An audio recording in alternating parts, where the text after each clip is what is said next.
Assalamualaikum warahmatullahi wabarakatuh. Salam sejahtera untuk kita semua.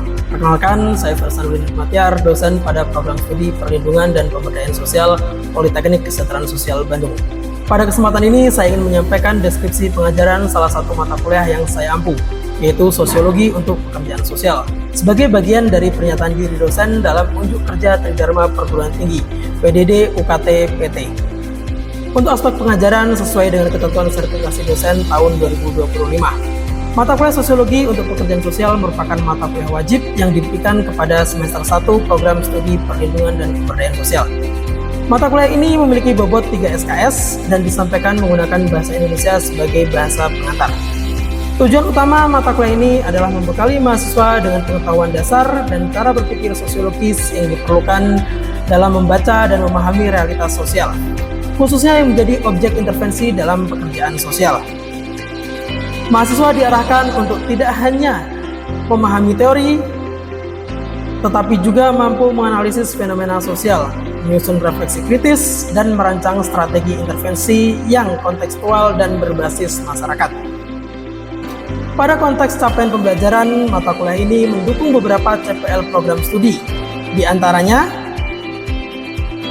menghargai keanekaragaman budaya, pandangan, agama, dan kepercayaan serta pendapat atau temuan orisinil dari orang lain. Yang kedua, bekerja sama dan memiliki kepekaan sosial serta kepedulian terhadap masyarakat dan lingkungan. Yang ketiga, mampu menganalisis penggunaan teori, pengetahuan dalam memahami isu strategis pemberdayaan sosial dengan tepat dan sesuai. Serta yang keempat, mampu menganalisis pengetahuan ataupun teori untuk memahami permasalahan dengan pemberdayaan sosial secara sistemik dan mendalam. Serta mampu menerapkan pemikiran logis, kritis, inovatif, bermutu, dan terukur dalam melakukan pekerjaan yang spesifik di bidang keahliannya serta sesuai dengan standar kompetensi kerja bidang perlindungan dan pemberdayaan sosial. Serta satu lagi, yaitu mampu mengaplikasikan penggunaan pengetahuan teori dalam memahami isu strategis pemberdayaan sosial dengan tepat dan sesuai. Dari capaian tersebut, kemudian diturunkan CPMK yang lebih operasional, seperti mahasiswa mampu mengidentifikasi dan menjelaskan secara sistematis konsep-konsep sosiologi, struktur sosial, serta keterkaitannya dengan relasi individu dan masyarakat dalam konteks pekerjaan sosial. Mahasiswa mampu menganalisis proses interaksi dan pengendalian sosial, serta membandingkan kontribusi teori-teori klasik, modern, dan postmodern dalam memahami masalah sosial. Mahasiswa mampu menganalisis dan mengevaluasi dinamika ketimpangan sosial yang berbasis pada kelas, gender, entitas, serta bentuk diskriminasi lainnya yang menyebabkan marginalisasi dan eksklusi sosial. Mahasiswa mampu mengintegrasikan teori dan konsep sosiologi untuk menjelaskan partisipasi sosial, perubahan sosial, serta mengembangkan strategi intervensi berbasis kearifan lokal dan kebutuhan masyarakat. Struktur pembelajaran dilaksanakan selama 16 pekan yang terdiri dari 7 pekan sebelum UTS, 1 pekan UTS, 7 pekan setelah UTS, dan 1 pekan untuk UAS. Materi pembelajaran meliputi berbagai topik kunci, di antaranya pengantar sosiologi, nilai, norma, dan sosialisasi, agensi, struktur, dan habitus, teori sosiologi klasik, modern, dan postmodern, ketimpangan, penyimpangan, dan diskriminasi, modal sosial, dan partisipasi, dan perubahan sosial, serta gerakan sosial.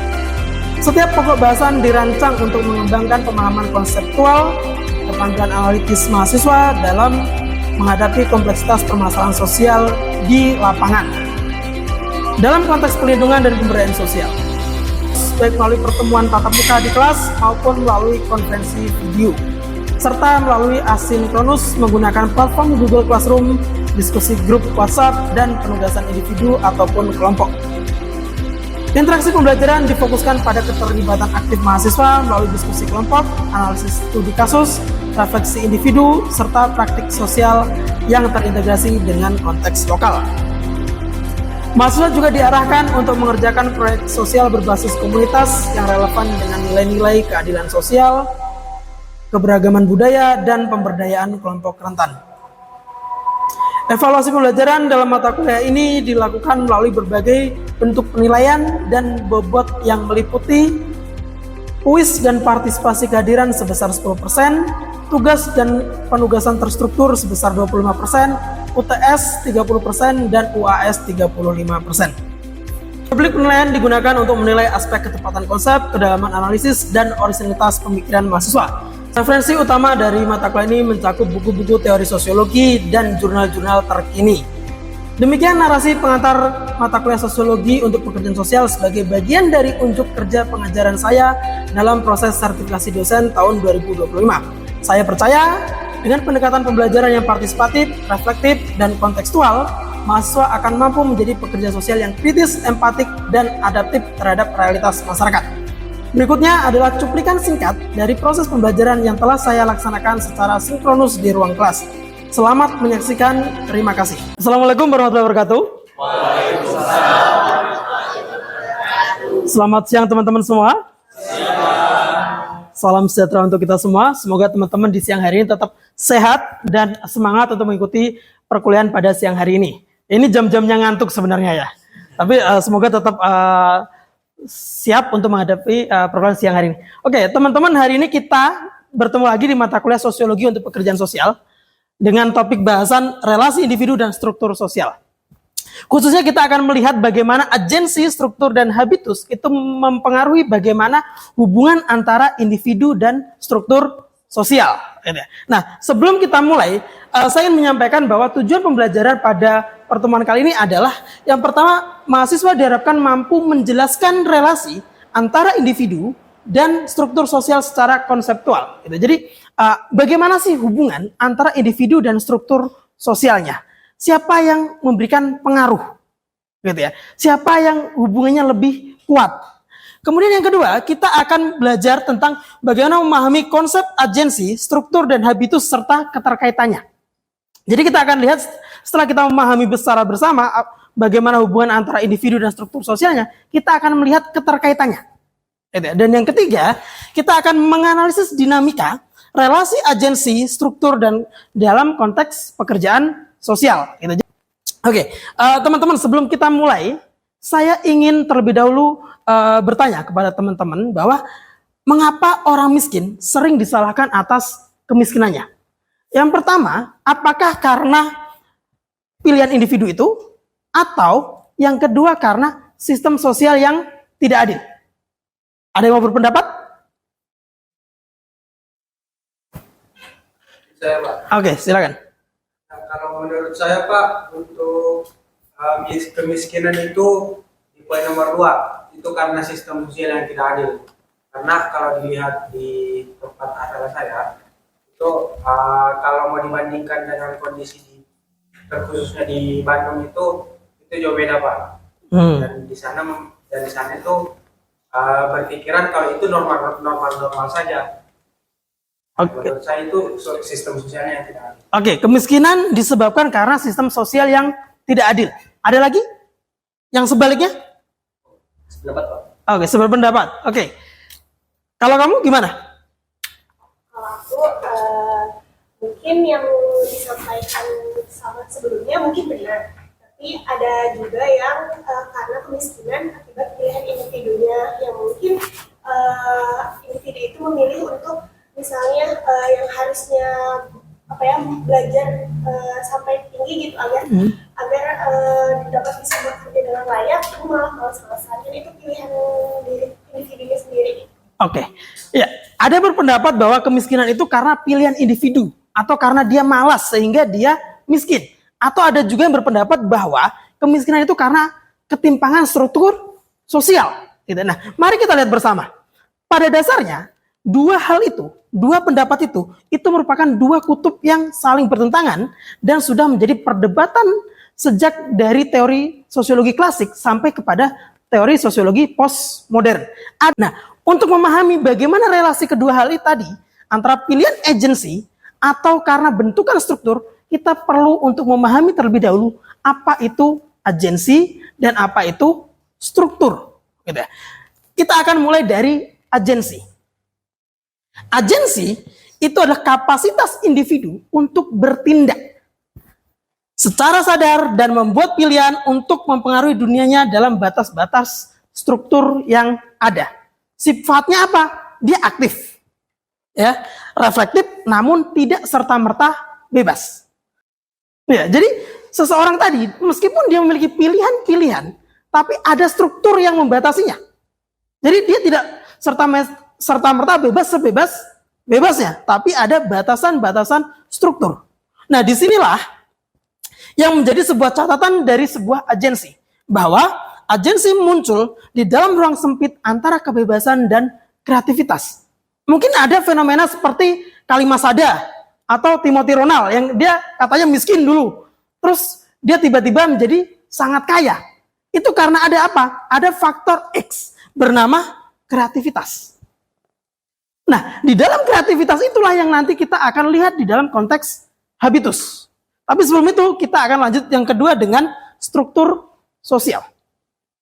Struktur sosial merupakan pola hubungan yang sistematis, menetap, dan bersifat mengikat.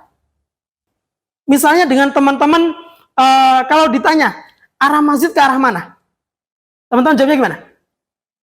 Nunjuknya pakai jempol atau telunjuk? Jempol. Kenapa? Lebih sopan. Ada lagi? Kebiasaan di masyarakat. Kebiasaan di masyarakat. Iya, normanya seperti itu. Menunjuk menggunakan jempol. Itu adalah bagian dari struktur sosial. Nah, untuk memahami relasi antara tadi, agensi dan struktur, kita penting sekali untuk melihat keterhubungannya di dalam konteks sebuah habitus. Gitu. Nah, dua hal ini tidak bisa dipisahkan. Maka untuk itu, relasi antara agen dan struktur itu tidak bisa dipisahkan. Agensi dia bisa membuat pilihan, tapi pilihan-pilihan itu terbatas oleh struktur. Kemudian struktur apakah bisa diterobos? Bisa. Tapi agensi punya konsekuensi lain ketika dia memilih untuk menentang atau mendobrak dari struktur sosial itu. Maka untuk itu, Bourdieu tahun 1977 mengatakan bahwa keduanya benar dan tidak bisa dipisahkan. Bahwa kemiskinan tadi itu bukan hanya karena ketidakadilan struktur atau hanya karena pilihan individu, tapi itu adalah relasional antara agensi dan struktur. Nah, kedua hal itu yang pada akhirnya akan membentuk sebuah praktik sosial. Highlight pada habitusnya. Jadi bahwa klien, dalam hal ini misalnya yang akan teman-teman tangani nanti, entah itu penerima manfaat karena program-program pemberdayaan atau program-program perlindungan, maka dia bukan hanya korban struktur, tapi juga memiliki agensi. Gitu. Dia punya pilihan-pilihan di dalam struktur tadi.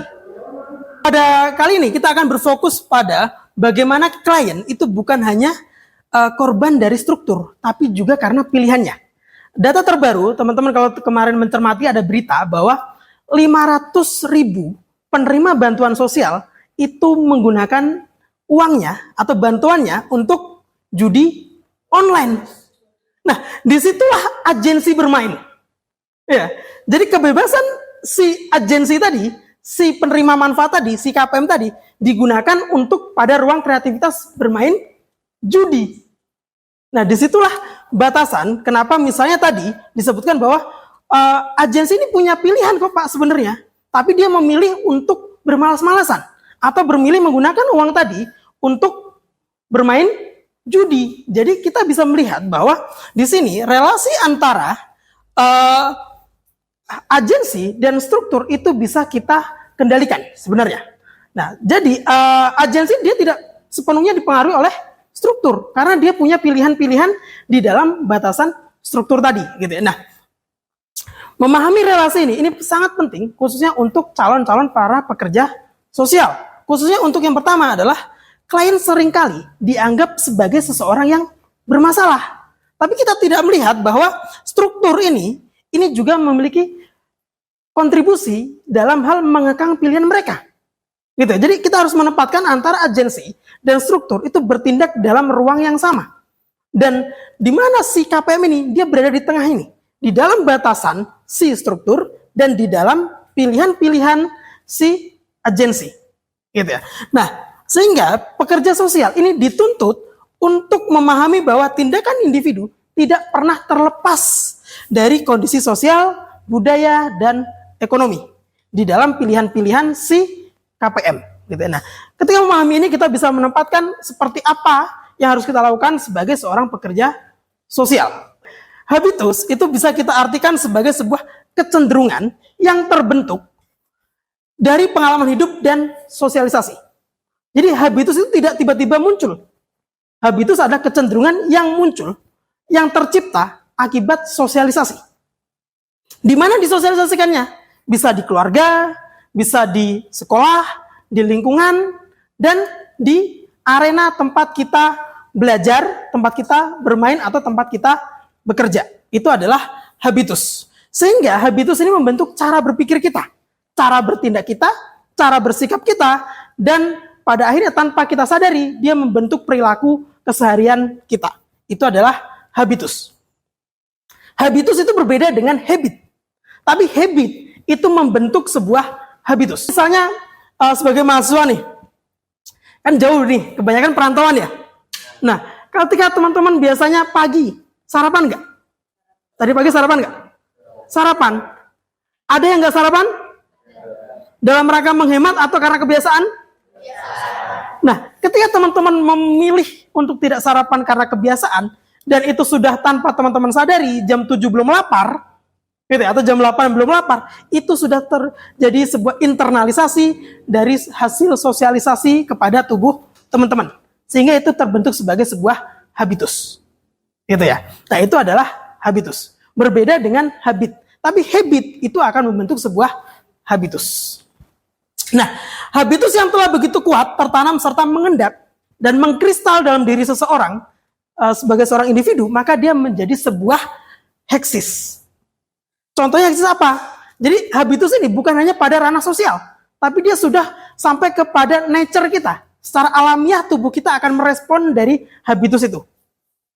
Maka ketika teman-teman misalnya terbiasa untuk tidak sarapan, jam 8 belum sarapan itu menjadi suatu hal yang biasa aja. Tapi ketika teman-teman punya habitus sarapan pagi, ketika jam 8 belum sarapan, teman-teman udah mulai menggigil tuh badan tuh. Nah, itu disebut dengan heksis. Gitu ya. Nah, sifat dari habitus itu apa? Yang pertama dibentuk melalui sosialisasi sejak dini. Dia disosialisasikan di keluarga, di sekolah, di lingkungan, termasuk tadi menunjuk arah.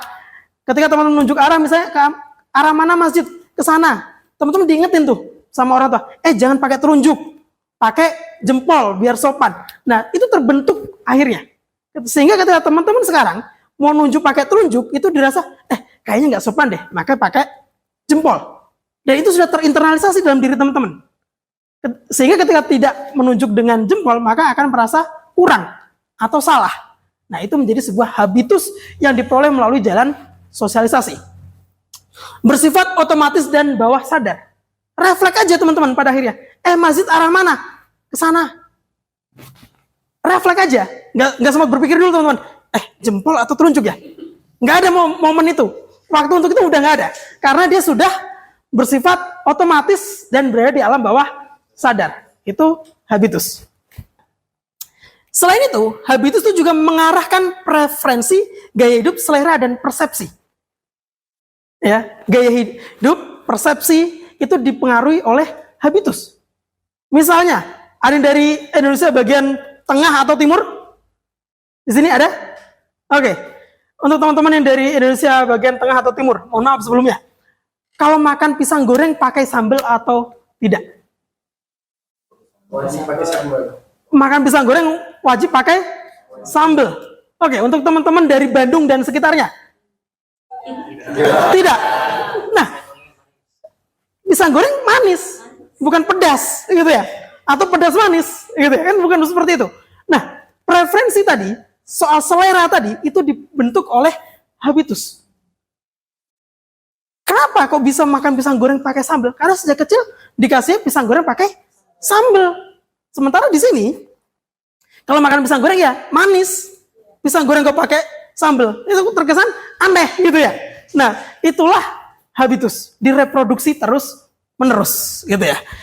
Nah, habitus ini ketika sudah terinternalisasi dan menjadi sebuah habitus, maka dia dapat dirubah tapi lambat, gitu ya. Dia bisa berubah tapi sangat lambat.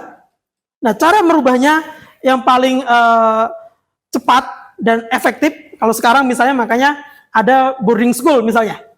Nah, karena dia ditertibkan di situ, membentuk habit-habit baru untuk menjadi sebuah habitus, menginternalisasi proses-proses eksternal untuk dieksternalisasi oleh diri seseorang, gitu. Jadi dia akan menjadi habitus-habitus dari seseorang. Makanya pendidikan itu adalah jalan untuk membentuk sebuah habitus. Gitu. Termasuk juga kalau di sini kita ambil contoh cara berbicara kepada orang tua. Misalnya penggunaan tata bahasa, kalau misalnya ketemu nunduk, nah itu habitus, disosialisasikan. Gitu. Terus mengapa misalnya sebagian orang itu merasa tidak nyaman ketika berada di tempat yang sedemikian mewah, atau misalnya teman-teman fine dining gitu, harus pakai makan, harus pakai apa namanya, serbet gitu ya, harus duduknya tegak gitu. Nah, ada perasaan kikuk, nggak nyaman gitu ya. Nah, kenapa itu teman-teman rasakan atau teman-teman alami? Karena teman-teman tidak pernah disosialisasikan, atau habitus teman-teman tidak seperti itu, gitu ya. Nah, atau misalnya KPM PKH nih, yang tidak percaya diri untuk memulai usaha, meski dia sudah diberikan sebuah pelatihan. Kenapa coba? Karena dia nggak punya preferensi. Gimana memulai usaha, gimana mengatur keuangannya, gitu. Gimana dia harus promosi. Dia nggak punya stock reference atas hal itu. Yang dia tahu adalah dia kerja hari ini, dapat uang hari ini. Itulah habitusnya. Gitu ya. Nah, di dalam habitus, kita akan kupas lebih dalam lagi, disebut juga dengan disposisi. Kalau di habitus tadi adalah keseluruhannya, kalau disposisi itu unit kecil di dalam sebuah habitus. Kecenderungan batin atau pola kebiasaan dalam berpikir, merasakan, dan bertindak yang terbentuk melalui pengalaman sosial yang berulang dan berlangsung lama. Misalnya, di sini ketika saya tanya tadi, ada yang ingin berpendapat, diem aja. Gak ada yang berpendapat gitu. Ada yang mau bertanya, diem aja semua. Itu kenapa? Karena sejak kecil, kita diajarkan jangan menyela kalau ada orang berbicara. Atau kita tidak pernah diajarkan bagaimana cara menyampaikan pendapat. Sehingga ketika kita diminta untuk memberikan pendapat, kita kikuk nih. Kita merasa gak nyaman. Gitu ya. Karena kecenderungan batin kita nih, atau pola kebiasaan dalam berpikir kita, itu tidak pernah melakukan hal yang seperti itu. Sama halnya dengan hari ini. Misalnya, ketika saya harus mengajar kepada teman-teman di depan kamera-kamera ini, ada perasaan tekanan batin kepada saya, gitu ya. Nah, itu karena apa? Karena disposisi saya itu tidak seperti itu. Karena saya tidak pernah terbiasa berbicara di depan kamera, gitu ya. Nah, itu adalah disposisi. Nah, disposisi ini ada unit kecil di dalam sebuah habitus. Dia refleks sosial, gitu ya. Dia refleks sosial. Jadi apa yang saya terima itu langsung saya refleksikan. Gitu. Ketika misalnya diminta berpendapat teman-teman tadi, teman-teman diem aja. Nah, itu karena refleks sosial teman-teman seperti itu. Karena tidak pernah diajarkan nih tentang bagaimana untuk menyampaikan pendapat atau bagaimana cara berdiskusi yang baik gitu misalnya. Sehingga disposisi ini bukan hanya persoalan ketidaktahuan, tapi ini persoalan refleks atau pola refleks dari hasil pembiasaan sosial. Makanya kalau misalnya saya tadi menyampaikan bahwa kalau saya berbicara di depan kamera itu merasa tertekan, tidak nyaman. Berbeda misalnya dengan Gen Z hari ini, yang setiap hari terbiasa untuk live TikTok misalnya. Dia bisa sangat enjoy tuh. Bahkan kalau dia tidak di depan kamera, dia sulit senyum misalnya. Tapi ketika di depan kamera, dia bisa langsung senyum gitu ya. Itu adalah bagian dari disposisi. Gitu ya, bisa dipahami? Oke. Nah, kemudian bagaimana dinamika relasi antara agensi, struktur, dan habitus? Di dalam struktur ini membentuk sebuah habitus. Bahwa melalui sosialisasi nilai dan norma dalam struktur sosial, ini tertanam di dalam individu sebagai sebuah disposisi. Struktur sosial tadi, itu pada akhirnya menanamkan sebuah disposisi kecil-kecil tadi, yang membentuk secara keseluruhan menjadi sebuah habitus. Gitu ya. Kemudian habitus ini memandu sebuah agensi, memandu kita dalam bersikap, kemudian bertindak, Nah, itu dipandu oleh agensi.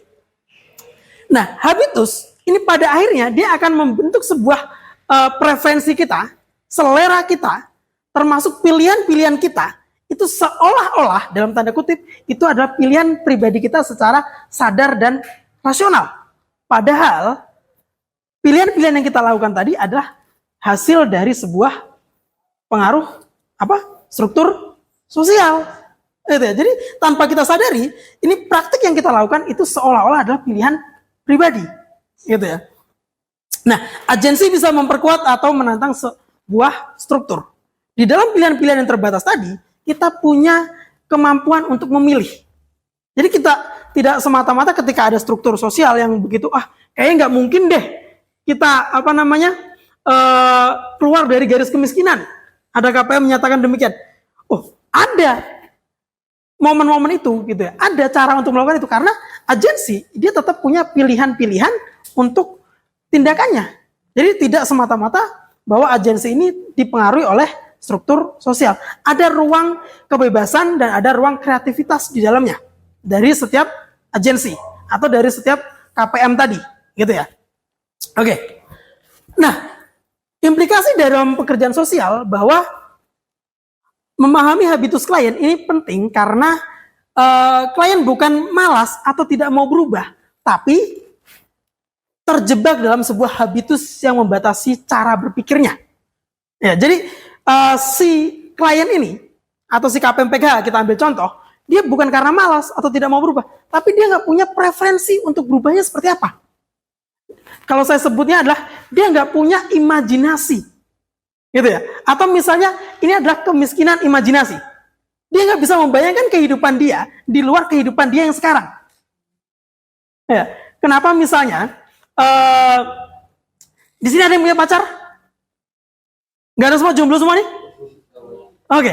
Misalnya teman-teman udah punya pacar nih, ya. Pacaran udah 3-5 tahun, putus, teman-teman merasa kosong. Aduh, saya nggak tahu lagi mau harus ngapain. Gitu ya. Saya nggak tahu lagi mau harus ngapain nih. Besok saya gimana kehidupan saya? Kenapa itu terjadi? Karena teman-teman nggak punya tadi imajinasi untuk bagaimana hidup tanpa dia. Nah, batasan-batasan ini dialami juga oleh KPM tadi. Dia nggak punya referensi bagaimana dia harus bersikap ketika dia harus memulai usaha misalnya. Nah, untuk itu penting bagi kita untuk tidak hanya cukup memberi pelatihan, tapi perlu intervensi simbolik atau intervensi sosialnya. Kita harus memberikan sebuah pilihan-pilihan alternatif bagaimana cara untuk keluar dari garis kemiskinan tadi, gitu ya. Jadi intervensinya bukan hanya soal pelatihan ataupun bantuan, gitu ya. Ada pertanyaan teman-teman sampai sini? Tidak ada? Oke. Jika tidak ada, penugasan untuk minggu depan, untuk topik bahasan kali ini adalah pemetaan habitus pribadi. Gitu. Silakan teman-teman tuliskan 2 pengalaman sosial di masa lalu yang membentuk cara berpikir teman-teman hari ini. Gitu ya. Apa yang paling teman-teman rasakan dari pengalaman ini yang membentuk cara berpikir hari ini? Bagaimana hal itu mempengaruhi respon Anda dalam interaksi sosial dan apa tantangan jika harus bekerja dengan orang yang habitusnya bertolak belakang dengan teman-teman? Gitu ya. Penugasan dikumpulkan minggu depan melalui Google Classroom 1 hari sebelum perkuliahan dimulai. Oke, terima kasih teman-teman atas perhatiannya. Tetap semangat, tetap sehat, dan sampai ketemu di pertemuan berikutnya. Saya akhiri, terima kasih. Wassalamualaikum warahmatullahi wabarakatuh. Demikian deskripsi singkat cuplikan proses pembelajaran dari mata kuliah sosiologi untuk pekerjaan sosial. Semoga dapat memberikan gambaran mengenai kinerja pengajaran yang saya lakukan, khususnya di mata kuliah sosiologi untuk pekerjaan sosial. Demikian yang dapat saya sampaikan. Atas semua kekurangan, saya mohon maaf yang sebesar-besarnya. Akhir kata, wassalamualaikum warahmatullahi wabarakatuh.